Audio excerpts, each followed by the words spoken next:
ਵਾਹਿਗੁਰੂ ਜੀ ਕਾ ਖਾਲਸਾ ਵਾਹਿਗੁਰੂ ਜੀ ਕੀ ਫਤਿਹ। ਮੈਂ ਤੁਹਾਡੀ ਹੋਸਟ ਅਨੀਰਮ ਕੌਰ। ਮੈਂ ਟੀਵੀ 84 ਦੇ ਸਾਰੇ ਦਰਸ਼ਕਾਂ ਤੇ ਸਰੋਤਿਆਂ ਦਾ ਦਿਲੀ ਸਵਾਗਤ ਕਰਦੀ ਹਾਂ ਪ੍ਰੋਗਰਾਮ ਸੱਚੋ ਸੱਚ ਵਿੱਚ, ਜਿਹੜੇ ਇਸ ਪ੍ਰੋਗਰਾਮ ਨਾਲ ਦੇਸ਼ਾਂ ਵਿਦੇਸ਼ਾਂ ਤੋਂ ਜੁੜ ਚੁੱਕੇ ਨੇ। ਪ੍ਰੋਗਰਾਮ ਸੱਚੋ ਸੱਚ ਦੀ ਰੂਹਾਂ ਡਾਕਟਰ ਅਮਰਜੀਤ ਸਿੰਘ ਜੀ ਰੋਜ਼ਾਨਾ ਹੀ ਤਰ੍ਹਾਂ ਸਟੂਡੀਓ ਵਿੱਚ ਮੇਰੇ ਨਾਲ ਸ਼ਾਮਿਲ ਨੇ। ਆਓ ਨਾ ਮਿਲ ਕੇ ਉਹਨਾਂ ਤੋਂ ਅੱਜ ਦੇ ਅਹਿਮ ਇਸ਼ੂਜ਼ ਉੱਪਰ ਉਹਨਾਂ ਦਾ ਤਬਸਰਾ ਜਾਣਦੇ ਹਾਂ।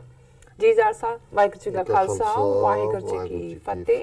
ਜੀ ਡਾਕਟਰ ਸਾਹਿਬ, ਜੀ ਆਇਆਂ ਨੂੰ ਪ੍ਰੋਗਰਾਮ ਸੱਚੋ ਸੱਚ ਵਿੱਚ। ਬਹੁਤ ਸ਼ੁਕਰੀਆ ਜੀ ਡਾਕਟਰ ਸਾਹਿਬ, ਅੱਜ 31 ਜਨਵਰੀ 2019 ਮਾਘ ਨਾਨਕ ਸ਼ਾਹੀ ਸੰਮਤ 550 ਦਾ ਦਿਨ ਹੈ ਤੇ ਡਾਕਟਰ ਸਾਹਿਬ, ਪ੍ਰੋਗਰਾਮ ਸ਼ੁਰੂ ਕਰਨ ਤੋਂ ਪਹਿਲਾਂ ਅਸੀਂ ਆਪਣੇ ਦਰਸ਼ਕਾਂ ਦੇ ਸਰੋਤਿਆਂ ਨੂੰ ਹਮੇਸ਼ਾ ਤਰ੍ਹਾਂ ਦੱਸਦੀ ਹੈ ਵਿਊਅਰਸ, ਜੇ ਤੁਸੀਂ ਹੱਕ ਸੱਚ ਇਨਸਾਫ ਤੇ ਪੈਰਾ ਦਿੰਦਾ ਇੱਕੋ ਇੱਕ ਚੈਨਲ ਟੀਵੀ 84 ਨੂੰ ਦੇਖਣਾ ਚਾਹੁੰਦੇ ਹੋ ਤਾਂ ਤੁਸੀਂ ਦੇਖ ਸਕਦੇ ਹੋ Spectrum cable, RCN cable, Bell five cable in Canada, Roku, Jadoo box, Shaw, Facebook, TV 84 ਦੀ ਐਪ ਰਾਹੀਂ online streaming and IP box ਤੇ ਤੁਸੀਂ ਟੀਵੀ 84 ਨੂੰ ਦੇਖ ਸਕਦੇ ਹੋ। ਵਿਊਅਰਸ, ਇਹ ਵੀ ਤੁਹਾਨੂੰ ਦੱਸ ਦਈਏ ਜੋ ਸਾਡੇ ਪ੍ਰੋਗਰਾਮ ਦਾ ਸਮਾਂ ਹੈ ਉਹ 1.5 ਘੰਟਾ ਕਰ ਦਿੱਤਾ ਗਿਆ ਹੈ। ਇਸ ਨੂੰ ਤੁਸੀਂ ਐਵਰੀਡੇ ਮੰਡੇ ਥਰੂ ਫਰਾਈਡੇ 7:30 ਤੋਂ ਲੈ ਕੇ 9 ਵਜੇ ਤੱਕ ਦੇਖ ਸਕਦੇ ਹੋ। ਔਰ ਇਸ ਪ੍ਰੋਗਰਾਮ ਨੂੰ ਜੇ ਤੁਸੀਂ ਲਾਈਵ ਦੇਖਣਾ ਚਾਹੁੰਦੇ ਹੋ ਟੀਵੀ 84 ਦੇ ਚੈਨਲ ਤੇ ਜਾ ਕੇ YouTube ਤੇ ਤੁਸੀਂ ਇਸ ਨੂੰ ਲਾਈਵ ਵੀ ਦੇਖ ਸਕਦੇ ਹੋ। ਔਰ ਆਪਣੇ ਰਾਏ ਤੇ ਕਮੈਂਟ ਵੀ ਤੁਸੀਂ ਸਾਨੂੰ ਭੇਜ ਸਕਦੇ ਹੋ। ਅਸੀਂ ਇਹ ਵੀ ਚਾਹਾਂਗੇ ਕਿ ਤੁਸੀਂ ਟੀਵੀ 84 ਦੇ ਚੈਨਲ ਨੂੰ YouTube ਤੇ ਜਾ ਕੇ ਵੱਧ ਤੋਂ ਵੱਧ ਸਬਸਕ੍ਰਾਈਬ ਵੀ ਕਰੋ। ਔਰ ਜਦੋਂ ਤੁਸੀਂ ਸਬਸਕ੍ਰਾਈਬ ਵੀ ਕਰੋਗੇ ਤਾਂ ਤੁਸੀਂ ਆਪਣੀ ਫੇਸਬੁੱਕ ਤੇ ਵੀ ਇਸ ਪ੍ਰੋਗਰਾਮ ਨੂੰ ਸ਼ੇਅਰ ਕਰ ਸਕਦੇ ਹੋ। Thank you so much. So keep watching TV 84। ਜੀ ਡਾਕਟਰ ਸਾਹਿਬ, ਪ੍ਰੋਗਰਾਮ ਸ਼ੁਰੂ ਕਰਦੇ ਹਾਂ ਅੱਜ ਦੇ ਪਹਿਲੇ ਅਹਿਮ ਇਸ਼ੂ ਦੇ ਨਾਲ। ਜੀ ਡਾਕਟਰ ਸਾਹਿਬ, ਕੀ ਵਿਚਾਰਾਂ ਨੇ ਤੁਹਾਡੀਆਂ? ਦੇਖੋ, ਦੁਨੀਆ ਦੇ ਵਿੱਚ ਜਦੋਂ ਅਸੀਂ ਇੰਡੀਵਿਜੂਅਲ ਕਰੈਕਟਰ ਵੀ ਦੇਖਦੇ ਹਾਂ, ਵਿਅਕਤੀਗਤ ਜਾਂ ਇਨਸਾਨੀ, ਤੇ ਹਰ ਇੱਕ ਦਾ ਕਿਸੇ ਵੀ ਸਿਚੁਏਸ਼ਨ ਨੂੰ ਲੈ ਕੇ ਉਹਨੇ ਕਿਵੇਂ ਰਿਐਕਟ ਕਰਨਾ ਹੈ ਜਾਂ ਆਪਣਾ ਉਹਨੇ ਕੀ ਮੌਕਫ ਦੇਣਾ ਹੈ, ਉਹ ਹਰ ਇੱਕ ਦੀ ਸ਼ਖਸੀਅਤ ਦੇ ਉੱਤੇ ਡਿਪੈਂਡ ਕਰਦਾ ਹੈ ਜੀ। ਕੁਝ ਲੋਕ ਫੌਰਨ, ਜਿਹਨੂੰ ਅਸੀਂ ਕਹਿੰਦੇ ਆ ਫਟਾ ਮਾਰਿਆ, ਵਾਪਸ ਰਿਐਕਟ ਕਰਦੇ ਨੇ। ਕੁਝ ਜਿਹੜੇ ਨੇ ਉਹ ਚੁੱਪ ਕਰ ਜਾਂਦੇ ਨੇ, ਵਕਤ ਦੇ ਨਾਲ ਫਿਰ ਰਿਐਕਟ ਕਰਦੇ ਨੇ। ਕੁਝ ਜਿਹੜੇ ਨੇ ਉਹ ਰਿਐਕਟ ਕਰਦੇ ਹੀ ਨਹੀਂ, ਤੁਹਾਨੂੰ ਉਹਨਾਂ ਤੋਂ ਪਤਾ ਹੀ ਨਹੀਂ ਲੱਗਦਾ ਵੀ ਉਹਨਾਂ ਨੂੰ ਪਸੰਦ ਹੈ ਨਾ ਪਸੰਦ ਹੈ, ਪਰ ਉਹ ਕਿਤੇ ਸਮਾਂ ਵਿਹਾ ਕੇ ਫਿਰ ਤੁਹਾਨੂੰ ਉਹਦਾ ਕਿਸੇ ਹੋਰ ਤਰੀਕੇ ਨਾਲ ਜਵਾਬ ਦਿੰਦੇ ਨੇ। ਇਸੇ ਤਰ੍ਹਾਂ ਨੇਸ਼ਨਸ ਦੇ ਵੀ ਫਿਰ ਕਰੈਕਟਰ ਬਣ ਜਾਂਦੇ ਨੇ। ਜਿਵੇਂ ਅਮਰੀਕਨਾਂ ਦਾ ਸੁਭਾਅ ਜਿਹੜਾ ਉਹ ਬਿਲਕੁਲ ਸਾਡੇ ਪੰਜਾਬੀਆਂ ਦੇ ਸੁਭਾਅ ਵਾਂਗ ਜਿਹੜਾ ਪਟਕ ਦੇ ਕੇ ਮਾਰਨ ਦਾ ਹੈ, ਧਮਕੀ ਦੇਣ ਦਾ ਹੈ ਵੀ ਦੇਖ ਲੈ ਆ ਜਾ ਕਿੱਥੇ ਹੈ, ਔਰ ਜਿਹਨੂੰ ਇੱਥੇ ਖੁਦ ਵੀ ਇਹ ਕਾਊਬॉय ਕਰੈਕਟਰ ਕਹਿੰਦੇ ਨੇ।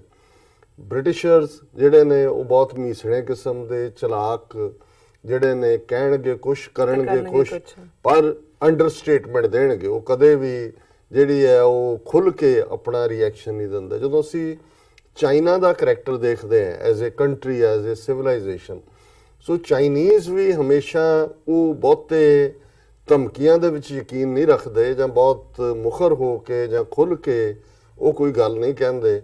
ਉਹ ਆਪਣੇ ਐਕਸ਼ਨ ਦੇ ਨਾਲ ਉਹਦਾ ਜਵਾਬ ਦੇ ਦਿੰਦੇ ਨੇ। ਉਹ ਜਿਹੜਾ ਹੈ ਕੋਈ ਨਾ ਕੋਈ, ਜੇ ਕਿਸੇ ਨੇ ਐਸੀ ਹਰਕਤ ਕੀਤੀ ਹੈ ਜਿਹੜੀ ਉਹਨਾਂ ਨੂੰ ਨਾਪਸੰਦ ਹੈ ਜਾਂ ਜਿਹੜੀ ਉਹਨਾਂ ਦੇ ਮੁੱਢਲੇ ਹੱਕਾਂ ਦੇ ਉੱਤੇ ਜਿਹੜਾ ਕਿਸੇ ਕਿਸਮ ਦਾ ਕੋਈ ਪ੍ਰਭਾਵ ਛੱਡਦੀ ਹੈ ਜਾਂ ਉਹਨਾਂ ਦੀ ਤੋਹੀਨ ਕਰਦੀ ਹੈ, ਤੇ ਉਸ ਵੇਲੇ ਉਹ ਚੁੱਪ ਕਰ ਜਾਂਦੇ ਨੇ, ਲੇਕਿਨ ਬਹੁਤ ਜਲਦੀ ਉਸ ਦਾ ਉਹ ਜਵਾਬ ਦੇ ਦਿੰਦੇ ਨੇ ਆਪਣੇ ਜਿਹੜਾ ਪ੍ਰੈਕਟੀਕਲ ਕਿਸੇ ਗੱਲ ਰਾਹੀਂ। ਹੁਣ ਜ਼ਾਹਰ ਹੈ ਅਸੀਂ ਪਿਛਲੇ ਪੀਰੀਅਡ 'ਚ ਦੇਖ ਰਹੇ ਹਾਂ ਵੀ ਕਿਵੇਂ ਭਾਰਤ ਔਰ ਮੋਦੀ ਜਿਹੜਾ ਐਡਮਿਨਿਸਟ੍ਰੇਸ਼ਨ ਹੈ ਉਹ ਅਮਰੀਕਨਾਂ ਦੇ ਢਹਿ ਚੜ੍ਹ ਕੇ ਚੀਨ ਦੇ ਖਿਲਾਫ, ਖਾਸ ਤੌਰ ਤੇ ਸਾਊਥ ਚਾਈਨਾ ਸੀ ਦੇ ਵਿੱਚ ਵੀ ਜੁਆਇੰਟ ਐਕਸਰਸਾਈਜ਼ਸ ਆਸਟ੍ਰੇਲੀਆ ਔਰ ਦੂਜਿਆਂ ਤੀਜਿਆਂ ਨਾਲ, ਅਮਰੀਕਾ ਨਾਲ ਮਿਲ ਕੇ। ਔਰ ਫਿਰ ਪਿਛਲੇ ਦਿਨਾਂ 'ਚ ਖਬਰ ਸੀ ਜਿਹਨੂੰ ਭਾਰਤੀ ਮੀਡੀਆ ਨੇ ਬਹੁਤ ਉਛਾੜਿਆ ਕਿ ਜੀ ਚਾਈਨਾ ਅੱਜ ਕੇ ਇੰਡੀਆ ਨੇ ਅੰਡੇਮਾਨ ਨਿਕੋਬਾਰ, ਜਿਹਨੂੰ ਕਦੇ ਕਾਲਾ ਪਾਣੀ ਕਿਹਾ ਜਾਂਦਾ ਸੀ, ਉਹ ਜਿਹੜਾ ਉਸ ਆਪਣੇ ਜਿਹੜਾ ਅੰਡੇਮਾਨ ਨਿਕੋਬਾਰ ਆਈਲੈਂਡਸ ਦੇ ਵਿੱਚ ਉਹਨੇ ਆਪਣਾ ਮਿਲਟਰੀ ਬੇਸ ਬਣਾਇਆ ਬੜਾ ਸਟਰੋਂਗ। ਇਹ ਅੰਡੇਮਾਨ ਨਿਕੋਬਾਰ ਡਿਫਰੈਂਟ ਹੈ, ਇਸ ਦੇ ਉੱਤੇ ਉਹਨਾਂ ਨੇ 3rd ਆਪਣਾ ਜਿਹੜਾ ਫੌਜੀ ਬੇਸ ਬਣਾਇਆ। ਔਰ ਇਸ ਦੇ ਉੱਤੇ ਬੜੀ ਖਬਰ ਸੀ ਕਿ China reacts cautiously to Indian Navy's new air base in Andaman. ਔਰ ਇਹਨੂੰ ਇੰਡੀਅਨ ਮੀਡੀਆ ਨੇ ਕਿਹਾ ਕਿ ਜੀ ਹੁਣ ਜਿਹੜਾ ਚਾਈਨਾ ਹਰ ਚੌਥੇ ਦਿਨ ਸਾਊਥ ਚਾਈਨਾ ਸੀ ਦੇ ਵਿੱਚ ਔਰ ਇੰਡੀਅਨ ਓਸ਼ਨ ਦੇ ਵਿੱਚ ਆਪਣੇ ਫੌਰੇ ਭੇਜਦਾ ਹੈ, ਆਪਣੇ ਸ਼ਿਪ ਭੇਜਦਾ ਹੈ, ਇਹ ਜਿਹੜਾ ਮਿਲਟਰੀ ਬੇਸ ਹੈ ਇਸ ਦੇ ਉੱਤੇ ਚੈੱਕ ਰੱਖੇਗਾ। ਪਰ ਚਾਈਨਾ ਨੇ ਕਿਹਾ, ਜਦੋਂ ਚਾਈਨਾ ਨੂੰ ਪੁੱਛਿਆ ਸੀ ਉਹਨਾਂ ਨੇ ਕਿਹਾ ਜੀ ਨਾਰਮਲ ਹੈ, ਉਹਨਾਂ ਦਾ ਅੰਡੇਮਾਨ ਨਿਕੋਬਾਰ ਉਹਨਾਂ ਦੇ ਕੋਲ ਹੈ, ਉਹ ਜੋ ਚਾਹਣ ਕਰਨ। ਔਰ ਅਸੀਂ ਇੰਡੀਅਨ ਓਸ਼ਨ ਦੇ ਵਿੱਚ ਉਹਨਾਂ ਦਾ ਸੀ, given that pirates are very active and Chinese ships sailing to and from Africa, the Middle East and South Asia all need to go through the Indian Ocean. The aim of the Chinese Navy entering the Indian Ocean is not only for its own interests, instead it also aims to protect the safety of ships from all countries. So China ਨੇ ਜਿੱਥੇ ਉਹਦੇ ਤੇ react ਨਹੀਂ ਕੀਤਾ ਕਿ ਜੀ ਇਹ ਜਿਹੜਾ ਐਡੀਸ਼ਨਲ ਉੱਥੇ ਫੌਜ ਬਿਠਾ ਰਹੇ ਨੇ, 에ਅਰ ਬੇਸ ਹੋਰ ਬਣਾ ਰਹੇ ਨੇ ਡਿਫੈਂਸ ਦਾ, ਉਹਨਾਂ ਨੇ ਕਿਹਾ ਜੀ ਅਸੀਂ ਆਂਦੇ ਰਵਾਂਗੇ ਇੰਡੀਅਨ ਓਸ਼ਨ, ਉੱਥੇ ਜਿਹੜੇ ਸਮੁੰਦਰੀ ਡਾਕੂ ਨੇ, ਪਾਇਰੇਟਸ ਕਹਿੰਦੇ ਨੇ ਉਹਨਾਂ ਨੂੰ, ਉਹ ਖਤਰਾ ਨੇ, ਸੋ ਅਸੀਂ ਆਪਣੇ ਸ਼ਿਪ ਵੀ ਸੇਫਗਾਰਡ ਕਰਨੇ ਨੇ, ਦੂਸਰੇ ਵੀ ਕਰਨੇ ਨੇ। ਪਰ ਮੈਨੂੰ ਇਹ, ਕਿਉਂਕਿ 2 ਦਿਨ ਪਹਿਲਾਂ ਦੀ ਗੱਲ ਸੀ, ਪਰ ਮੈਨੂੰ ਇਹ ਲੱਗਦਾ ਸੀ ਵੀ ਚਾਈਨੀਜ਼ ਦੇ ਇਹ ਸਟਾਈਲ ਨਹੀਂ ਹੈ। ਉਹਨਾਂ ਨੇ ਠੀਕ ਹੈ ਇਹਦੇ ਤੇ ਰਿਐਕਟ ਨਹੀਂ ਕੀਤਾ, ਇਹ ਉਹਨਾਂ ਦੇ ਸਟਾਈਲ ਮੁਤਾਬਕ ਹੈ ਰਿਐਕਟ ਨਾ ਕਰਨਾ, ਪਰ ਉਹ ਕੋਈ ਨਾ ਕੋਈ ਇਹ ਦੱਸਣਗੇ ਇੰਡੀਆ ਨੂੰ ਕਿ ਵੀ ਅਮਰੀਕਾ ਦੇ ਢਹਿ ਚੜ੍ਹ ਕੇ ਜਿਹੜਾ ਤੁਸੀਂ ਲੱਗੇ ਹੋਏ ਹੋ, ਤੁਹਾਡੀ ਔਕਾਤ ਕੀ ਹੈ। ਹੁਣ ਅਸੀਂ ਦੇਖਦੇ ਹਾਂ ਵੀ ਕਿਵੇਂ ਜੂਨੀਅਰ ਬੁਸ਼ ਦੇ ਵੇਲੇ ਮਨਮੋਹਨ ਸਿੰਘ ਦੀ ਸਰਕਾਰ ਇੰਡੀਆ ਦੇ ਵਿੱਚ ਸੀ, ਕਿਵੇਂ ਸਾਰੇ ਇੰਟਰਨੈਸ਼ਨਲ ਨਾਰਮ ਜਿਹੜੇ ਨਿਊਕਲੀਅਰ ਟ੍ਰੀਟੀ ਦੇ ਨੇ, ਜਿਨ੍ਹਾਂ ਦੇ ਵਿੱਚ 2 ਅਸੀਂ ਇੰਟਰਨੈਸ਼ਨਲ ਨਿਊਕਲੀਅਰ ਟ੍ਰੀਟੀਜ਼ ਦੇਖਦੇ ਹਾਂ, ਇੱਕ ਤਾਂ ਜ਼ਾਹਰ ਹੈ ਨਿਊਕਲੀਅਰ NPT ਉਹਨੂੰ ਕਹਿੰਦੇ ਨੇ, ਨਾਨ ਪ੍ਰੋਲੀਫਰੇਸ਼ਨ ਟ੍ਰੀਟੀ।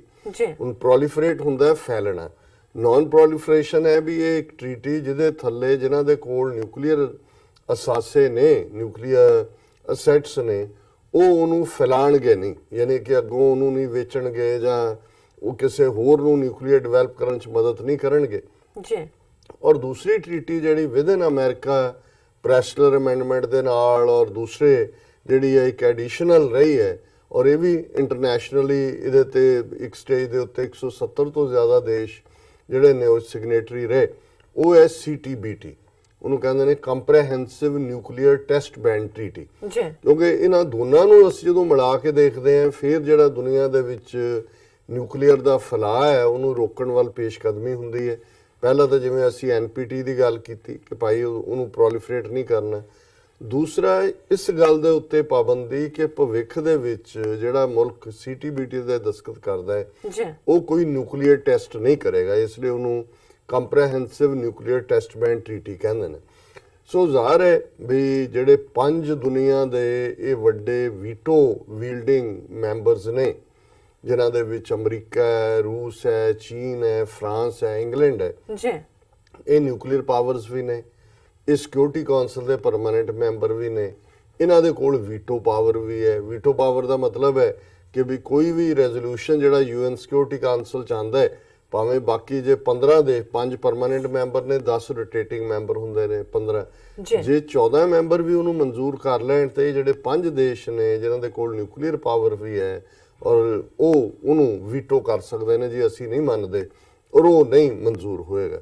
ਔਰ ਇਸ ਵੀਟੋ ਪਾਵਰ ਦਾ ਇਸਤੇਮਾਲ ਸਮੇਂ-ਸਮੇਂ ਸਾਰੇ ਦੇਸ਼ਾਂ ਨੇ ਕੀਤਾ। ਅਮਰੀਕਾ ਨੇ ਹਮੇਸ਼ਾ ਹੀ ਜਿਹੜਾ ਉਹ ਇਜ਼ਰਾਈਲ ਨੂੰ ਪ੍ਰੋਟੈਕਟ ਕਰਨ ਲਈ ਕੀਤਾ। ਸੋਵੀਅਤ ਯੂਨੀਅਨ ਜਦੋਂ ਕਿ ਹੁਣ ਜਿਹੜਾ ਰਸ਼ੀਆ ਰਹਿ ਗਿਆ, ਉਹਨੇ ਹਮੇਸ਼ਾ ਇੰਡੀਆ ਦੇ ਹੱਕ ਵਿੱਚ ਕੀਤਾ ਕਿ ਕਸ਼ਮੀਰ ਦੇ ਮੁੱਦੇ ਤੇ ਜਦੋਂ ਵੀ ਪਲੇਬਿਸਾਈਡ ਦੀ ਗੱਲ ਆਈ ਉਹਨਾਂ ਨੇ ਇਸ ਨੂੰ ਵੀਟੋ ਕੀਤਾ। ਇਸੇ ਤਰ੍ਹਾਂ ਇੰਗਲੈਂਡ ਔਰ ਫਰਾਂਸ ਦੇ ਆਪਣੇ ਨੇ। ਚੀਨ ਦੇ ਕੋਲ ਇਹ ਹੁੰਦਾ ਕਿ ਜਦੋਂ ਰਸ਼ੀਆ ਔਰ ਈਵਨ ਅਮਰੀਕਾ ਵੀ ਇਕੱਠੇ ਹੋ ਜਾਂਦੇ ਨੇ ਕਿਸੇ ਮੁੱਦੇ ਦੇ ਉੱਤੇ ਪਾਕਿਸਤਾਨ ਨੂੰ ਕਾਰਨਰ ਕਰਨ ਦੇ ਲਈ, ਤੇ ਫਿਰ ਚਾਈਨਾ ਜਿਹੜਾ ਹੈ ਉਹ ਉਹਦਾ ਇਸਤੇਮਾਲ ਕਰਦਾ ਹੈ, ਉਸ ਕਿਸਮ ਦਾ ਮਤਾ ਉਹ ਪਾਸ ਨਹੀਂ ਹੋਣ ਦਿੰਦਾ।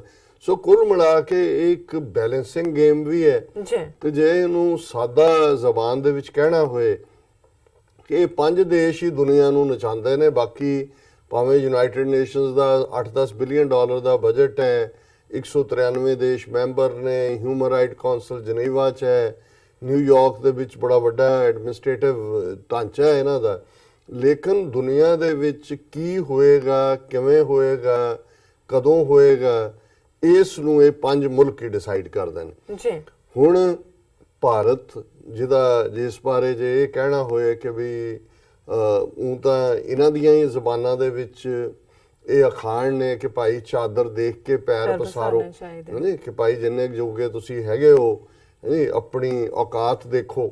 ਔਰ ਪਸ਼ਤੋ ਵਾਲੇ ਜਾਂ ਉਸ ਜ਼ਬਾਨ ਦਾ ਤਾਂ ਫਿਰ ਉਹ ਵੀ ਕਹਿ ਕਿ ਵੀ ਕਿਆ ਪਿੱਦੀ ਕਾ ਸ਼ੋਰਬਾ ਜੀ। ਨਹੀਂ ਹੁਣ ਜਿਹੜੀ ਜੇ ਪਿੱਦੀ ਹੈ ਤੇ ਉਹਨੂੰ ਇਹ ਤਾਂ ਪਤਾ ਹੋਣਾ ਚਾਹੀਦਾ ਨਾ ਉਹ ਪਿੱਦੀ ਹੈ, ਉਹ ਸ਼ੇਰ ਬਣਨ ਦੀ ਕੋਸ਼ਿਸ਼ ਨਾ ਕਰੇ ਜਾਂ ਬਾਜ ਬਣਨ ਦੀ ਕੋਸ਼ਿਸ਼ ਨਾ ਕਰੇ। ਨਹੀਂ ਸੋ ਉਹ ਜੇ ਪਿੱਦੀ ਨੂੰ ਅਹਿਸਾਸ ਰਹੇ ਉਹ ਪਿੱਦੀ। ਹੁਣ ਭਾਰਤ ਦੀ ਪ੍ਰੋਬਲਮ ਇਹ ਹੈ ਵੀ ਇਹ ਝੂਠ ਦੇ ਉੱਤੇ ਥਰਾਈਵ ਕਰਦੇ ਨੇ। ਪਹਿਲਾਂ ਤਾਂ ਇਹਨਾਂ ਨੇ ਆਪ ਹੀ ਆਪਣੇ ਬੀਤੇ ਮਿਥਿਹਾਸ ਦੇ ਵਿੱਚ ਵੀ ਗਪੌੜ ਲਿਖੇ, ਫਿਰ ਗਪੌੜ ਨਰੇਟ ਕਰਦੇ ਨੇ ਉਹਨੂੰ ਬੜੇ ਜਿਹੜਾ ਉਹ ਦਿਲਕਸ਼ ਅੰਦਾਜ਼ ਦੇ ਵਿੱਚ ਉਹਨੂੰ ਫਿਲਮਾਉਂਦੇ ਨੇ। ਇਹਨਾਂ ਦੀਆਂ ਤੁਸੀਂ ਫਿਲਮਾਂ ਦੇਖੋ, ਸੀਰੀਅਲ ਦੇਖੋ, ਕਿਵੇਂ ਉੱਡ ਰਹੇ ਹੁੰਦੇ ਨੇ ਐਥੀਰੀਅਲ ਰੀਜਨ। ਜੋ ਜਿਵੇਂ ਇੱਕ ਕੈਨੇਡੀਅਨ ਭਾਰਤੀ ਜਿਹੜਾ ਉਹ ਦਿਖਾ ਰਿਹਾ ਸੀ ਆਪਣੇ ਗੋਰੇ ਦੋਸਤ ਨੂੰ ਕਿ ਜੀ ਦੇਖੋ ਇਹ ਸਾਡੇ ਗੋਡ ਦੇਖ ਕੇ ਕਹਿੰਦਾ ਯਰ ਗੋਡਸ ਆਰ ਵੈਰੀ ਫਨੀ। ਸੋ ਹੁਣ ਉਹਨਾਂ ਨੇ ਉਸ ਕਿਸਮ ਦੇ ਜਿਹੜੀ ਉਹਨਾਂ ਦੀ ਇਮੇਜਿਨੇਸ਼ਨ ਸੀ, ਉਹਨਾਂ ਦੇ ਪੁਰਾਣੇ ਪੰਡਤਾਂ ਜਾਂ ਰਿਸ਼ੀਆਂ ਦੀ ਲੋਕਾਂ ਨੂੰ ਐਂਟਰਟੇਨ ਕਰਨ ਲਈ ਉਹਨਾਂ ਨੇ ਰੱਖੇ ਹੋਏ, ਉਹਨੂੰ ਆਪਣੀ ਸਾਇੰਸ ਵੀ ਕਹਿੰਦੇ ਨੇ ਜੀ। ਫਿਰ ਉਸ ਦੇ ਉੱਤੇ ਪ੍ਰਾਚੀਨ ਗੌਰਵ ਵੀ ਲੈਂਦੇ ਨੇ। ਫਿਰ ਹੁਣ ਉਹ 74 ਦੇ ਵਿੱਚ ਕੈਨੇਡੀਅਨ ਔਰ ਦੂਸਰੇ ਜਿਹੜਾ ਹਾਰਡ ਵਾਟਰ ਜਿਹੜਾ ਪਲਾਂਟ ਲੱਗੇ ਉਹਨਾਂ ਦੀ ਮਦਦ ਨਾਲ, ਸੋਵੀਅਤ ਯੂਨੀਅਨ ਦੀ ਮਦਦ ਨਾਲ ਇੱਕ ਉਹ ਜਿਹੜਾ ਠੁਸਕ ਜਿਹਾ ਕਰਕੇ ਪੋਖਰਾਨ ਦੇ ਵਿੱਚ ਇੰਦਰਾ ਗਾਂਧੀ ਨੇ ਐਲਾਨ ਕਰਤਾ ਜੀ ਅਸੀਂ ਨਿਊਕਲੀਅਰ ਪਾਵਰ ਹੋ, ਅਸੀਂ ਐਟਮ ਧਮਾਕੇ ਕਰਤੇ ਨੇ ਜੀ। ਇਹੀ ਗੱਲ 1998 ਦੇ ਵਿੱਚ ਉਹਨਾਂ ਨੇ ਕਰਕੇ ਉਦੋਂ ਤਾਂ ਪਾਕਿਸਤਾਨ ਨੂੰ ਅਪਬੀਟ ਕਰਨ ਲਈ ਸੀ ਕਿ ਜੀ ਪਾਕਿਸਤਾਨ ਦਾ ਨਿਊਕਲੀਅਰ ਪ੍ਰੋਗਰਾਮ ਜਿਹੜਾ ਹੈ ਉਹ ਜਸਟ ਬਲਫ ਹੈ। ਔਰ ਇਹਨਾਂ ਨੇ ਕਿਹਾ ਹੋਣਾ ਵਾਜਪਾਈ ਅਡਵਾਨੀ ਨੇ ਕਾਲ ਆਫ देयर ਬਲਫ। ਅੱਛਾ ਹੁਣ ਉਸ ਤੋਂ ਬਾਅਦ ਹਾਲਾਤ ਕੁਦਰਤੀ ਬਦਲਣੇ ਸ਼ੁਰੂ ਹੋਏ। 9/11 ਜਿਹੜੀ ਹੈ ਇੱਕ ਵੱਡੀ ਟ੍ਰੈਜੇਡੀ ਹੋਈ ਅਮਰੀਕਾ ਦੇ ਵਿੱਚ ਜਿਹਨੇ ਸਾਰੀ ਦੁਨੀਆ ਨੂੰ ਹੀ ਲਪੇਟ ਲਿਆ। ਔਰ ਭਾਰਤ ਨੇ ਇਹ ਦੇਖਦਿਆਂ ਹੋਇਆ ਕਿ ਵੀ ਹਾਲਾਤ ਜਿਹੜੇ ਨੇ ਹੁਣ ਜ਼ਾਹਰ ਹੈ ਕਿ 9/11 ਦੇ ਨਾਲ ਉਸਾਮਾ ਦਾ ਨਾਂ ਜੁੜਿਆ, ਅਲ-ਕਾਇਦਾ ਦਾ ਜੁੜਿਆ, ਉਹਨਾਂ ਦਾ ਬੇਸ ਅਫਗਾਨਿਸਤਾਨ ਸੀ। ਪਾਕਿਸਤਾਨ ਨੇ ਔਰ ਸਾਊਦੀ ਅਰੇਬੀਆ ਨੇ ਤਾਲਿਬਾਨ ਦੀ ਹਕੂਮਤ ਨੂੰ ਮਾਨਤਾ ਦਿੱਤੀ ਹੋਈ ਸੀ। ਉਹ ਇੱਕ ਵੱਖਰਾ ਚੈਪਟਰ ਹੈ ਕਿ ਉਸ ਸਾਰੇ ਦੌਰ ਦੇ ਵਿੱਚ ਇੰਡੀਆ ਬੜੀ ਚਲਾਕੀ ਦੇ ਨਾਲ ਅਮਰੀਕਨ ਬੈਂਡ ਵੈਗਨ ਦੇ ਉੱਤੇ ਚੜ੍ਹ ਗਏ। ਔਰ 1998 ਦੇ ਵਿੱਚ ਜਦੋਂ ਇੰਡੀਆ ਔਰ ਪਾਕਿਸਤਾਨ ਦੋਨਾਂ ਨੇ ਇੰਡੀਆ ਨੇ ਨਿਊਕਲੀਅਰ ਧਮਾਕੇ ਕੀਤੇ ਪੋਖਰਾਨ 'ਚ ਮਈ ਮਹੀਨੇ 'ਚ, ਪਾਕਿਸਤਾਨ ਨੇ 2 ਹਫ਼ਤੇ ਬਾਅਦ ਕੀਤੇ। ਸੋ ਦੋਨਾਂ ਦੇ ਉੱਤੇ ਹੀ ਜਿਹੜਾ ਜ਼ਾਹਰ ਹੈ ਕਿ ਅਮਰੀਕਨ ਸੈਨੇਟ ਦੇ ਵਿੱਚ ਇੱਕ ਸੈਨੇਟਰ ਸੀ ਪ੍ਰੈਸਲਰ ਜੀ, ਉਹਨੇ ਇੱਕ ਸੋਧ ਕੀਤੀ ਹੋਈ ਸੀ ਸਾਰੇ ਲਾਅ 'ਚ ਨਿਊਕਲੀਅਰ, ਜਿਹਨੂੰ ਪ੍ਰੈਸਲਰ ਅਮੈਂਡਮੈਂਟ ਕਹਿੰਦੇ ਸੀ। ਸੋ ਪ੍ਰੈਸਲਰ ਅਮੈਂਡਮੈਂਟ ਦੇ ਥੱਲੇ ਪਾਬੰਦੀਆਂ ਲੱਗ ਗਈਆਂ, ਇੰਟਰਨੈਸ਼ਨਲੀ ਵੀ ਪਾਬੰਦੀਆਂ ਲੱਗ ਗਈਆਂ UN ਦੇ ਥੱਲੇ, ਕਿਉਂਕਿ ਇਹ ਵਾਇਓਲੇਸ਼ਨ ਸੀ। ਦੋਨੋਂ ਦੇਸ਼ਾਂ ਨੇ ਆਪਣੇ ਆਪ ਨੂੰ ਨਿਊਕਲੀਅਰ ਡਿਕਲੇਅਰ ਕੀਤਾ ਜੀ। ਹੁਣ ਚਾਹੀਦਾ ਤਾਂ ਇਹ ਸੀ ਵੀ ਕੋਈ ਵੀ ਰਜੀਮ ਜਿਹੜਾ ਅਮਰੀਕਾ ਦੇ ਵਿੱਚ ਹੁੰਦਾ ਉਹ ਐਸਾ ਕ੍ਰਾਈਟੇਰੀਆ ਬਣਾਉਂਦਾ ਕਿ ਜਿੱਥੇ ਇੰਡੀਆ ਔਰ ਪਾਕਿਸਤਾਨ ਦੋਨਾਂ ਨੂੰ ਐਟ ਪਾਰ ਡੀਲ ਕੀਤਾ ਜਾਂਦਾ, ਕਿਉਂਕਿ ਦੋਨਾਂ ਨੇ ਹੀ ਵਾਇਲੇਟ ਕੀਤਾ ਲਾਅ, ਉਹ ਜਿਹੜਾ ਉਹ ਪਰ ਵਾਇਲੇਟ ਨਹੀਂ ਵੀ ਕੀਤਾ ਕਿਉਂਕਿ ਦੋਨੋਂ ਹੀ ਸਿਗਨੇਟਰੀ ਨਹੀਂ ਨੇ, ਨਾ ਹੀ NPT ਦੇ ਉੱਤੇ ਉਹਨਾਂ ਨੇ ਦਸਤਖਤ ਕੀਤੇ ਹੋਏ ਸੀ, ਨਾ ਹੀ CTBT ਤੇ। ਪਾਕਿਸਤਾਨ ਦੀ ਪੋਜੀਸ਼ਨ ਸਗੋਂ ਮੋਰ ਮੋਰਲ ਹਾਈ ਗਰਾਊਂਡ ਦੀ ਰਹੀ ਹੈ, ਹੁਣ ਤੱਕ ਵੀ ਹੈ। ਉਹਨਾਂ ਦਾ ਇਹ ਕਹਿਣਾ ਵੀ ਜਿਸ ਦਿਨ ਵੀ ਸਾਡਾ ਨਿਊਕਲੀਅਰ ਪ੍ਰੋਗਰਾਮ ਤਾਂ ਮਿਨੀਮਮ ਡੈਟਰੈਂਟ ਹੈ ਫॉर ਆਵਰ ਸੇਫਟੀ, ਜਿਸ ਦਿਨ ਭਾਰਤ ਸਾਈਨ ਕਰ ਦੇਗਾ NPT ਤੇ ਜਾਂ CPT ਤੇ CTPT ਤੇ ਕੰਪਰੈਹੈਂਸਿਵ ਨਿਊਕਲੀਅਰ ਟੈਸਟ ਬੈਨ ਟ੍ਰੀਟੀ ਤੇ, ਅਸੀਂ ਵੀ ਸਾਈਨ ਕਰ ਦੇਾਂਗੇ। ਹੁਣ ਇੱਕ ਸਟੇਜ ਤੇ ਕਿਊਬਾ, ਲੀਬੀਆ, 2-4 ਦੇਸ਼ਾਂ ਨੂੰ ਛੱਡ ਕੇ ਆਲਮੋਸਟ ਦੁਨੀਆ ਦੇ ਸਾਰੇ ਦੇਸ਼ਾਂ ਨੇ ਸਾਈਨ ਕਰ ਦਿੱਤੇ ਹੋਏ ਸੀ, ਇੰਡੀਆ ਨੇ ਨਹੀਂ ਸੀ ਕੀਤੇ ਹੋਏ। ਪਰ ਕਿਉਂਕਿ 9/11 ਨੇ ਸਿਨੈਰੀਓ ਬਦਲਿਆ ਔਰ ਜੂਨੀਅਰ ਬੁਸ਼ ਦੇ ਵੇਲੇ ਔਰ ਉਧਰ ਮਨਮੋਹਨ ਸਿੰਘ ਦੀ ਹਕੂਮਤ ਸੀ, ਬੜੀ ਚਲਾਕੀ, ਕਿਉਂਕਿ ਇਹ ਜਿਹੜਾ ਜਦੋਂ ਤੁਸੀਂ ਕੋਈ ਵੀ ਇੱਕ ਵਾਰੀ ਨਿਊਕਲੀਅਰ ਰਿਐਕਟਰ ਲਾ ਵੀ ਲੈਂਦੇ ਹੋ, ਕਰ ਵੀ ਲੈ ਧਮਾਕੇ, ਉਹਨੂੰ ਜੇ ਤੁਸੀਂ ਪੀਸਫੁਲ ਪਰਪਸਿਸ ਲਈ ਵੀ ਨਿਊਕਲੀਅਰ એનર્ਜੀ ਨੂੰ ਯੂਜ਼ ਕਰਨਾ ਹੈ, ਤੁਹਾਨੂੰ ਨਿਊਕਲੀਅਰ ਫਿਊਲ ਵੀ ਚਾਹੀਦੀ ਹੈ, ਫਿਸਲ ਮਟੀਰੀਅਲ ਵੀ ਚਾਹੀਦਾ ਹੈ, ਉਹਨੂੰ ਡੰਪ ਕਰਨ ਦੇ ਵੀ ਔਰ ਉਹਦੇ ਸੇਫਗਾਰਡਸ ਵੀ ਚਾਹੀਦੇ ਨੇ। ਔਰ ਉਹਦੇ ਲਈ ਦੁਨੀਆ ਦੇ ਵਿੱਚ 48 ਮੈਂਬਰਾਂ ਦਾ ਇੱਕ ਗਰੁੱਪ ਹੈ ਜਿਹਨੂੰ ਨਿਊਕਲੀਅਰ ਸਪਲਾਇਰ ਗਰੁੱਪ ਕਹਿੰਦੇ ਨੇ, NSG ਉਹਨੂੰ ਕਹਿੰਦੇ ਨੇ। ਔਰ ਉਸ NSG ਦੇ ਵਿੱਚ ਨਿਊਜ਼ੀਲੈਂਡ ਵਰਗੇ ਦੂਜੇ ਤੀਜੇ ਛੋਟੇ-ਛੋਟੇ ਯੂਰਪ ਦੇ ਮੁਲਕ ਵੀ ਨੇ, ਆਸਟ੍ਰੇਲੀਆ ਵਰਗਾ ਮੁਲਕ ਵੀ ਹੈ ਜਿੱਥੇ ਕਾਫੀ ਵੱਡੇ ਭੰਡਾਰ ਨੇ, ਕਿਉਂਕਿ ਯੂਰੇਨੀਅਮ ਔਰ ਪਲੂਟੋਨੀਅਮ 2 ਬੇਸ ਨੇ ਜਿਹੜੇ ਨਿਊਕਲੀਅਰ એનર્ਜੀ ਦੇ ਲਈ ਇਸਤੇਮਾਲ ਹੁੰਦੇ ਨੇ, ਮੋਸਟਲੀ ਯੂਰੇਨੀਅਮ ਰਿਲੇਟਡ ਹੁੰਦੇ। ਹੁਣ ਇਸ ਸਾਰੇ ਦੌਰ ਦੇ ਵਿੱਚ ਅਮਰੀਕਾ, ਇੰਡੀਆ ਨੇ ਪਾਕਿਸਤਾਨ ਨੂੰ ਸਾਈਡਲਾਈਨ ਕਰਕੇ ਔਰ ਨਿਊਕਲੀਅਰ ਸਪਲਾਇਰ ਗਰੁੱਪ ਦਾ ਵੀ ਜਿਹੜਾ ਉਹਨਾਂ ਦਾ ਕਨਸਟੀਟਿਊਸ਼ਨ ਹੈ ਉਹ ਇਸ ਕਿਸਮ ਦਾ ਹੈ ਵੀ ਜੇ ਉਹਨਾਂ ਦੇ 48 ਦੇਸ਼ ਮੈਂਬਰ ਨੇ ਤੇ ਜਦੋਂ ਤੱਕ ਹਰ ਦੇਸ਼ ਸਹਿਮਤੀ ਨਹੀਂ ਦਿੰਦਾ ਉੱਥੇ ਕੋਈ ਮਤਾ ਪਾਸ ਨਹੀਂ ਹੋ ਸਕਦਾ। ਸੋ ਜਿਵੇਂ OIC ਨੇ ਵੀ ਇਵੇਂ ਹੀ ਰੱਖਿਆ ਹੋਇਆ ਆਪਣਾ ਸਿਸਟਮ। ਹੁਣ ਅਮਰੀਕਾ ਦੇ ਉਸ ਵੇਲੇ ਦੇ ਪ੍ਰੈਜ਼ੀਡੈਂਟ ਬੁਸ਼ ਨੇ ਈਵਨ ਚਾਈਨਾ ਨੂੰ ਵੀ, ਕਿਉਂਕਿ ਚਾਈਨਾ ਅੜਿਆ ਹੋਇਆ ਸੀ, ਪਹਿਲਾਂ ਨਿਊਜ਼ੀਲੈਂਡ ਅੜਿਆ ਰਿਹਾ, ਫਿਰ ਹੋਰ ਯੂਰਪੀਅਨ ਦੇਸ਼ ਸੀ, ਨਾਰਵੇ ਜਾਂ ਦੂਸਰਾ, ਲੇਕਿਨ ਇਵੈਂਚੁਅਲੀ ਜੂਨੀਅਰ ਬੁਸ਼ ਨੇ ਵਨ ਟਾਈਮ ਵੇਵਰ ਲੈ ਲਿਆ, ਕਿਉਂਕਿ ਉਹ ਇੰਡੀਆ ਦੇ ਨਾਲ ਡੀਲ ਕਰਨਾ ਚਾਹੁੰਦੇ ਸੀ। ਜਿਹੜੀ ਉਹਨਾਂ ਨੇ ਨਿਊਕਲੀਅਰ ਡੀਲ ਕੀਤੀ ਇੰਡੀਆ ਨੇ, ਵੱਖਰੀ ਗੱਲ ਹੈ ਕਿ ਬਾਅਦ ਦੇ ਵਿੱਚ ਨਿਊਕਲੀਅਰ ਰਿਐਕਟਰ ਇੰਡੀਆ ਨੇ ਫਰਾਂਸ ਤੋਂ ਲਿਆ, $2 ਬਿਲੀਅਨ ਦਾ, ਅਮਰੀਕਾ ਤੋਂ ਨਹੀਂ ਲਿਆ। ਲੇਕਿਨ ਅੱਧੀ ਰਾਤ ਕਾਲ ਕਰਕੇ ਬੁਸ਼ ਨੇ ਚਾਈਨੀਜ਼ ਪ੍ਰੈਜ਼ੀਡੈਂਟ ਨੂੰ ਕਹਿ ਕੇ ਕਿ ਜੀ ਚਲੋ ਇੱਕ ਵਾਰੀ ਵਨ ਟਾਈਮ ਇਹ ਕਰ ਦਿਓ, ਉਹ ਨਿਊਕਲੀਅਰ ਸਪਲਾਇਰ ਗਰੁੱਪ ਚੋਂ ਵੀ ਓਕੇ ਲੈ ਲਏ ਇੰਡੀਆ ਲਈ। ਪਾਕਿਸਤਾਨ ਉੱਥੇ ਹੀ ਬੈਠਾ ਰਿਹਾ ਇਸ ਮੁੱਦੇ ਤੇ, ਔਰ ਇੰਡੀਆ ਨੂੰ ਹੁਣ ਉਹ ਸਈਆਂ ਬਹਿ ਕੋਤਵਾਲ ਵਾਂਗ ਇਹਨਾਂ ਨੂੰ ਲੱਗਾ ਜੀ ਸਾਡੀ ਤਾਂ ਯਾਰੀ ਅਮਰੀਕਾ ਨਾਲ ਹੈ। ਇੰਡੀਆ ਨੇ, ਇਹਨਾਂ ਨੇ ਫਿਰ ਬੜਾ, ਅਸੀਂ ਉਸ ਦੇ ਉੱਤੇ ਕਾਫੀ ਕੰਮ ਵੀ ਕੀਤਾ। ਇਹ ਗੱਲ 2004-05 ਤੋਂ ਲੈ ਕੇ ਕਿ ਜੀ ਇੰਡੀਆ ਹੁਣ ਸੁਪਰ ਪਾਵਰ ਬਣ ਗਿਆ, ਅਸੀਂ ਵੀਟੋ ਵੀਲਡਿੰਗ ਮੈਂਬਰਸ ਦੇ ਵਿੱਚ ਇੰਡੀਆ ਨੂੰ ਸ਼ਾਮਲ ਕੀਤਾ ਜਾਏ, UN ਦੇ ਵਿੱਚ ਰਿਫਾਰਮ ਹੋਣ, ਸੁਧਾਰ ਹੋਣ, ਇੱਧਰ ਉੱਧਰ ਕਰ। ਇਸ ਗੱਲ ਨੂੰ ਵੀ ਹੁਣ ਆਲਮੋਸਟ ਅਸੀਂ ਦੇਖ ਰਹੇ ਹਾਂ ਵੀ 16 ਸਾਲ, ਲਗਭਗ 15-16 ਸਾਲ ਬੀਤ ਗਏ। ਨਿਊਕਲੀਅਰ ਵੀਟੋ ਵੀਲਡਿੰਗ ਮੈਂਬਰ ਤੇ ਇਹਨਾਂ ਨੇ ਕੀ ਬਣਨਾ ਸੀ ਜਾਂ ਸੁਧਾਰ ਤਾਂ ਕੀ ਹੋਣਾ ਸੀ। ਹੁਣ ਇਹਨਾਂ ਦਾ ਹਾਲ ਇਹ ਹੋ ਗਿਆ ਇੰਡੀਆ ਦਾ, ਕਿਉਂਕਿ ਚਾਈਨਾ ਨੇ ਦੇਖ ਲਿਆ ਕਿ ਵੀ ਇਹ ਤਾਂ ਬਿਲਕੁਲ ਹੀ, ਜੇ ਕਦੀ ਉਹਨੇ ਗੁੱਡਵਿਲ ਦਿਖਾਇਆ ਵੀ NSG ਤੋਂ ਇਹਨਾਂ ਨੂੰ ਦਿਵਾਉਣ ਦੇ ਲਈ ਐਕਸੈਪਸ਼ਨ, ਕਿ ਵੀ ਇਹ ਤਾਂ ਬਿਲਕੁਲ ਹੀ ਅਮਰੀਕਾ ਦੀ ਖੇਡ ਖੇਡ ਰਹੇ ਨੇ। ਹੁਣ ਚਾਈਨਾ ਨੇ ਧਾਰ ਲਿਆ ਪੱਕਾ ਵੀ ਇੰਡੀਆ ਨੂੰ ਈਵਨ ਨਿਊਕਲੀਅਰ ਸਪਲਾਇਰ ਗਰੁੱਪ 'ਚ ਵੀ ਨਹੀਂ ਵੜਨ ਦੇਣਾ। ਸਿਕਿਉਰਿਟੀ ਕੌਂਸਲ ਦੀ ਮੈਂਬਰਸ਼ਿਪ ਤੇ ਦੂਜੀ ਤਾਂ ਦੂਰ ਦੀ ਗੱਲ ਹੈ। ਹੁਣ ਜਿਹੜੀ ਖਬਰ ਹੈ ਮੇਨ, ਅੱਜ 2 ਰੋਜ਼ਾ ਕਾਨਫਰੰਸ ਨਿਊਕਲੀਅਰ ਸਪਲਾਇਰ ਗਰੁੱਪ ਦੇ 48 ਮੈਂਬਰਾਂ ਦੀ ਬੀਜਿੰਗ ਦੇ ਵਿੱਚ ਹੋਈ, ਜਿਹੜੀ ਅੱਜ ਹੀ ਖਤਮ ਹੋਈ ਹੈ। ਔਰ ਇਸ ਦੇ ਵਿੱਚ ਜ਼ਾਹਰ ਹੈ ਕਿ ਪੰਜੋ ਹੀ ਜਿਹੜੇ ਵੀਟੋ ਵੀਲਡਿੰਗ ਮੈਂਬਰਸ ਨੇ ਉਹ ਵੀ ਸ਼ਾਮਲ ਹੋਏ, ਔਰ ਬਾਕੀ ਵੀ ਜਿਹੜੇ 39 ਮੈਂਬਰ ਨੇ। ਔਰ ਉਹਦੇ ਵਿੱਚ ਇੰਡੀਆ ਨੇ ਜਿਹੜਾ ਉਹ ਆਪਣਾ ਮੂਵ ਫੇਰ ਅਮਰੀਕਾ ਰਾਹੀਂ, ਰਸ਼ੀਆ ਰਾਹੀਂ ਉਹ ਕਰਵਾਉਣ ਦੀ ਕੋਸ਼ਿਸ਼ ਕਰਦੇ ਨੇ ਕਿ ਜੀ ਸਾਨੂੰ ਨਿਊਕਲੀਅਰ ਸਪਲਾਇਰ ਗਰੁੱਪ 'ਚ ਵਾੜ ਦਿਓ। ਹੁਣ ਚਾਈਨਾ ਨੇ, ਜਦੋਂ ਇੰਡੀਆ ਨੇ ਆਪਣਾ ਕਲੇਮ ਨਿਊਕਲੀਅਰ ਸਪਲਾਇਰ ਗਰੁੱਪ ਦੀ ਮੈਂਬਰਸ਼ਿਪ ਦਾ ਦਿੱਤਾ, ਪਾਕਿਸਤਾਨ ਦੀ ਅਰਜ਼ੀ ਵੀ ਦਵਾਤੀ। ਹੁਣ ਚਾਈਨਾ ਦਾ ਇਹ ਕਹਿਣਾ ਹੈ ਕਿ ਵੀ ਇਹ ਜਾਂ ਤਾਂ ਜਿਹੜਾ ਨਿਊਕਲੀਅਰ ਸਪਲਾਇਰ ਗਰੁੱਪ ਦਾ ਬੇਸ ਹੈ ਕਿ ਵੀ ਜਦੋਂ ਤੱਕ ਤੁਸੀਂ ਨਿਊਕਲੀਅਰ ਨਾਨ ਪ੍ਰੋਲੀਫਰੇਸ਼ਨ ਟ੍ਰੀਟੀ ਦੇ ਉੱਤੇ ਔਰ ਕੰਪਰੈਹੈਂਸਿਵ ਨਿਊਕਲੀਅਰ ਟੈਸਟ ਬੈਨ ਟ੍ਰੀਟੀ ਦੇ ਉੱਤੇ ਦਸਤਖਤ ਨਹੀਂ ਕਰਦੇ, ਤੁਸੀਂ ਮੈਂਬਰ ਬਣ ਹੀ ਨਹੀਂ ਸਕਦੇ। ਹੁਣ ਇਹੀ ਸਟੈਂਡ ਚਾਈਨਾ ਨੇ, ਹੁਣ ਇੰਡੀਆ ਨੂੰ 16 ਸਾਲ 15 ਸਾਲ ਹੋ ਗਏ ਨੇ ਲਿਰਕਲੀਆਂ ਕੱਢਦੇ ਆ ਕਿ ਜੀ ਸਾਨੂੰ ਜਿਹੜਾ ਕਿਸੇ ਤਰੀਕੇ ਨਾਲ ਤੁਸੀਂ ਵਿੱਚ ਵਾੜ ਲਓ। ਔਰ ਇਹ ਅੱਜ ਖਬਰ ਹੈ main, India must sign NPT nuclear proliferation treaty to gain entry into nuclear suppliers group China. So ਇਹ ਜਦੋਂ ਖਤਮ ਹੋਈ ਹੈ ਮੀਟਿੰਗ, ਉਹਨਾਂ ਨੇ ਬੜੀ ਕਲੀਅਰਲੀ ਇਹ ਲਾਈਨ ਦਿੱਤੀ ਹੈ। ਉਹਨਾਂ ਨੇ ਕਿਹਾ ਜੀ ਕੋਈ ਨਹੀਂ, ਸਬਰ ਕਰੋ ਜੀ, ਔਰ ਤੁਸੀਂ ਜਿਹੜਾ ਹੈ ਉਹ ਬਹੁਤ ਤੁਸੀਂ ਤਾਕਤ ਹੋ, ਲੇਕਿਨ ਪਹਿਲਾਂ ਸਾਈਨ ਕਰੋ ਨਿਊਕਲੀਅਰ ਸਪਲਾਇਰ ਗਰੁੱਪ ਤੇ। ਉਸ ਤੋਂ ਬਾਅਦ ਹੀ ਉਹਨਾਂ ਨੇ ਦੇਣਾ, China has been opposing India's entry into 48 member NSC on the ground that India is not a signatory to the NPT, though the other 5 P5 members, including US and Russia, backed its case based on New Delhi's non-proliferation record. America Russia ਕਹਿੰਦਾ ਜੀ ਦੇਖੋ ਇਹਨੇ ਭਾਵੇਂ ਨਹੀਂ ਦਸਤਖਤ ਕੀਤੇ, ਪਰ ਦੇਖੋ ਉਹਨਾਂ ਨੇ ਕੋਈ ਪ੍ਰੋਲੀਫਰੇਸ਼ਨ ਕੀਤੀ ਨਹੀਂ ਹੈਗੀ।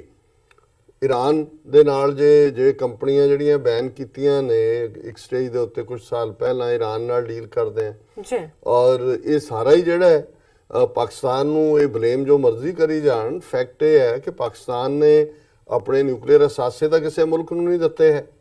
ਅਦਰਵਾਈਜ਼ ਸਾਊਦੀ ਅਰੇਬੀਆ ਨਾਲ ਉਹਨਾਂ ਦੇ ਚੰਗੇ ਰਿਲੇਸ਼ਨਸ ਨੇ, UAE ਦੇ ਨਾਲ ਚੰਗੇ ਰਿਲੇਸ਼ਨਸ ਨੇ। ਸੋ ਚਾਈਨਾ ਨੇ ਇਹਦੇ ਤੇ ਬੜਾ ਕਲੀਅਰ ਸਟੈਂਡ ਰੱਖਿਆ ਹੋਇਆ ਹੈ। ਔਰ ਇਹਦੇ ਤੇ ਉਹਨਾਂ ਨੇ ਚਾਈਨੀਜ਼ ਫੋਰਨ ਮਿਨਿਸਟਰੀ ਦੇ ਸਪੋਕਸਮੈਨ ਮਿਸਟਰ ਗੈਂਗ ਸ਼ੁਆਂਗ ਨੇ ਕਿਹਾ, ਜਿਹੜੀ ਇਹ ਕਾਨਫਰੰਸ ਖਤਮ ਹੋਈ, we will uphold the NPT mechanism, ਕਿ ਵੀ ਇਹ ਜਿਹੜਾ ਨਿਊਕਲੀਅਰ ਪ੍ਰੋਲੀਫਰੇਸ਼ਨ ਨਾ ਕਰਨਾ, ਅਸੀਂ ਇਹਦੇ ਨਾਲ ਖਲੋਤੇ।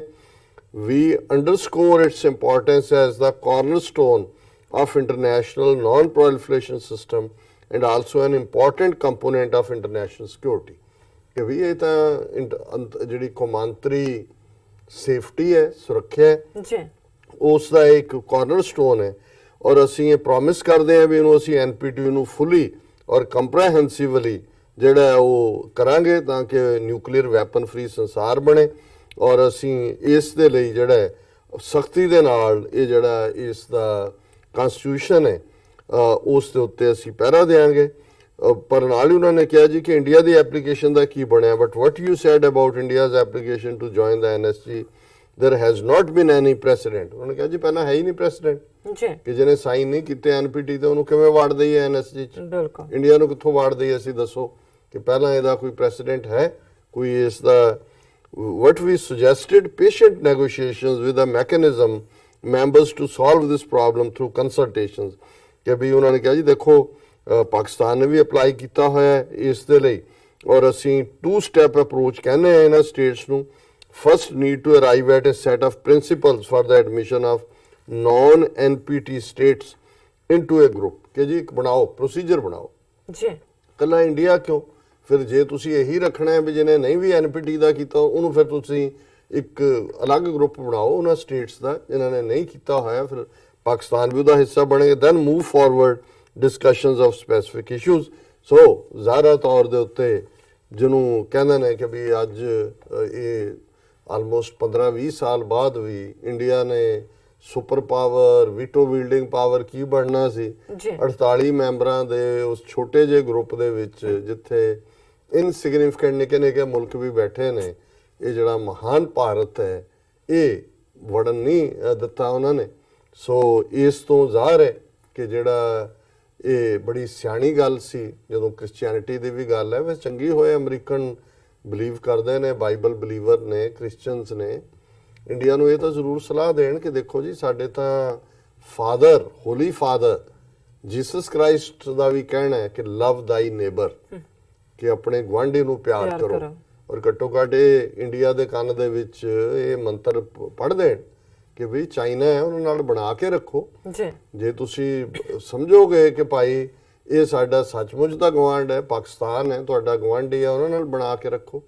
ਔਰ ਇਹ ਨਹੀਂ ਹੈ ਵੀ ਚਾਈਨਾ ਨੇ ਇਕੱਲਾ, ਈਵਨ ਜੇ ਇਹਨਾਂ ਨੇ ਇੰਡੀਆ ਅਮਰੀਕਾ ਦੀ ਖੇਡ ਖੇਡ ਰਿਹਾ ਸਾਊਥ ਚਾਈਨਾ ਸੀ 'ਚ, ਉਹਨਾਂ ਨੇ ਸ੍ਰੀਲੰਕਾ ਦੀ ਜਿਹੜੀ ਮੇਨ ਪੋਰਟ ਹੈ ਉਸ ਦੇ ਉੱਤੇ ਵੀ ਜਿਵੇਂ 2 ਉਹਦੇ 'ਚ ਸਪੈਸੀਫਿਕ ਸੀ ਕਿ ਉਹ ਵੀ ਉੱਥੇ ਉਹਨਾਂ ਨੇ ਚਾਈਨਾ ਨੇ ਡਿਵੈਲਪ ਕੀਤੀ ਹੈ। ਔਰ ਜ਼ਾਹਰਾ ਤੌਰ ਦੇ ਉੱਤੇ ਨੇਪਾਲ ਦੇ ਨਾਲ ਚਾਈਨਾ ਆਲਮੋਸਟ ਬਿਲਕੁਲ ਘਿਓ ਖਿਚੜੀ ਹੈ। ਸੋ ਜਿਹੜਾ ਇਹ ਸਮਝਦੇ ਸੀ ਇੰਡੀਆ ਕਿ ਵੀ ਭੂਟਾਨ ਔਰ ਨੇਪਾਲ ਇਹ ਤਾਂ ਸਾਡੀਆਂ ਸਬਸਿਡਰੀ ਸਟੇਟਸ ਨੇ, ਜਦੋਂ ਮਰਜ਼ੀ ਇਹਨਾਂ ਤੋਂ ਜਿੱਥੇ ਮਰਜ਼ੀ ਵੋਟ ਪਵਾ ਲਓ, ਉਹ ਗੱਲ ਵੀ ਮੁੱਕ ਗਈ। ਸੋ ਜ਼ਾਹਰ ਹੈ ਵੀ ਭਾਰਤ ਵਾਲਿਆਂ ਨੂੰ ਚੀਨ ਨੇ ਇੱਕ ਵਾਰ ਫੇਰ ਇਹ ਨਕਸ਼ਾ ਦਿਖਾ ਦਿੱਤਾ ਔਰ ਇਹ ਹੈ ਜਿਹਦੇ 'ਚ ਰਿਐਕਟ ਨਾ ਕਰਨਾ, ਪਰ ਚੀਨ ਦੇ ਐਕਸ਼ਨ ਨਹੀਂ ਜਵਾਬ ਦੇ ਦਿੱਤਾ ਵੀ ਬਣਾਓ ਆਪਣਾ ਤੁਸੀਂ ਹੁਣ ਇੱਕ ਹੋਰ ਫੌਜੀ ਬੇਸ ਅੰਡੇਮਾਨ ਨਿਕੋਬਾਰ 'ਚ ਤੇ ਸਾਊਥ ਚਾਈਨਾ ਸੀ 'ਚ ਜਾ ਕੇ ਭਿੜੋ ਚੀਨ ਦੇ ਨਾਲ ਤੇ ਫਿਰ ਚੱਖ ਲਓ ਸਵਾਦ। ਜੀ ਰਾਜ ਸਾਹਿਬ ਤੁਹਾਡਾ ਬਹੁਤ ਬਹੁਤ ਸ਼ੁਕਰੀਆ। ਤੁਸੀਂ ਪਹਿਲਾ ਇਸ਼ੂ ਸਾਡੇ ਦਰਸ਼ਕਾਂ ਨਾਲ ਸਾਂਝਾ ਕੀਤਾ। ਇਸ ਲੈਣੇ ਬ੍ਰੇਕ ਤੋਂ ਪਹਿਲਾਂ ਅਸੀਂ ਆਪਣੇ ਦਰਸ਼ਕਾਂ ਤੇ ਸਰੋਤਿਆਂ ਨੂੰ ਅਪੀਲ ਤੇ ਬੇਨਤੀ ਕਰਦੀ ਹੈ ਵਿਊਅਰਸ, ਜਿਸ ਤਰ੍ਹਾਂ ਕਿ ਤੁਸੀਂ ਜਾਣਦੇ ਹੋ ਕਿ ਟੀਵੀ 84 ਇੱਕ ਪੰਥਕ ਚੈਨਲ ਹੈ। ਟੀਵੀ 84 ਸਿੱਖਾਂ, ਕਸ਼ਮੀਰੀਆਂ ਤੇ ਭਾਰਤ ਦੀਆਂ ਨਾਰਥ ਈਸਟ ਸਟੇਟਾਂ ਦੇ ਲੋਕਾਂ ਦੇ ਸਵੈ ਨਿਰਣੇ ਦੇ ਹੱਕਾਂ ਦਾ ਹਾਮੀ ਹੈ। ਅਸੀਂ ਚਾਹਾਂਗੇ ਕਿ ਤੁਸੀਂ ਟੀਵੀ 84 ਦੀ ਚੜ੍ਹਦੀ ਕਲਾ ਲਈ ਵੱਧ ਤੋਂ ਵੱਧ ਡੋਨੇਟ ਕਰੋ। ਡੋਨੇਟ ਕਰਨ ਲਈ ਸਾਡੀ ਵੈਬਸਾਈਟ tv84.tv ਤੇ ਜਾ ਕੇ ਪੇਪਲ ਦੀ ਵਰਤੋਂ ਕਰਕੇ ਵਨ ਟਾਈਮ ਡੋਨੇਟ ਕਰ ਸਕਦੇ ਹੋ, ਮੰਥਲੀ ਡੋਨੇਟ ਵੀ ਕਰ ਸਕਦੇ ਹੋ। ਤੁਸੀਂ ਟੀਵੀ 84 ਦੇ ਨਾਮ ਤੇ ਚੈੱਕ ਬਣਾ ਕੇ ਸਾਨੂੰ ਮੇਲ ਵੀ ਕਰ ਸਕਦੇ ਹੋ। ਸਾਡੇ ਇਸ ਪਤੇ ਤੇ 36-01 37th ਐਵਨਿਊ, ਲੌਂਗ ਆਈਲੈਂਡ ਸਿਟੀ, ਨਿਊਯਾਰਕ 11101 USA, ਜਾਂ ਫਿਰ ਤੁਸੀਂ ਸਾਨੂੰ ਫੋਨ ਰਾਹੀਂ ਵੀ ਸੰਪਰਕ ਕਰ ਸਕਦੇ ਹੋ ਸਾਡੇ ਫੋਨ ਨੰਬਰ ਤੇ 5164060694। Thank you so much. ਇਹ ਵੀ ਅਸੀਂ ਆਪਣੇ ਦਰਸ਼ਕਾਂ ਨੂੰ ਦੱਸ ਦਈਏ ਕਿ ਜੋ ਸਾਡੇ ਪ੍ਰੋਗਰਾਮ ਦਾ ਸਮਾਂ ਹੈ ਉਹ 7:30 ਤੋਂ ਲੈ ਕੇ 9 ਵਜੇ ਤੱਕ ਹੈ। ਸੋ ਕੀਪ ਵਾਚਿੰਗ ਟੀਵੀ 84। ਮਿਲਦੇ ਹਾਂ ਛੋਟੇ ਜਿਹੇ ਬ੍ਰੇਕ ਤੋਂ ਬਾਅਦ।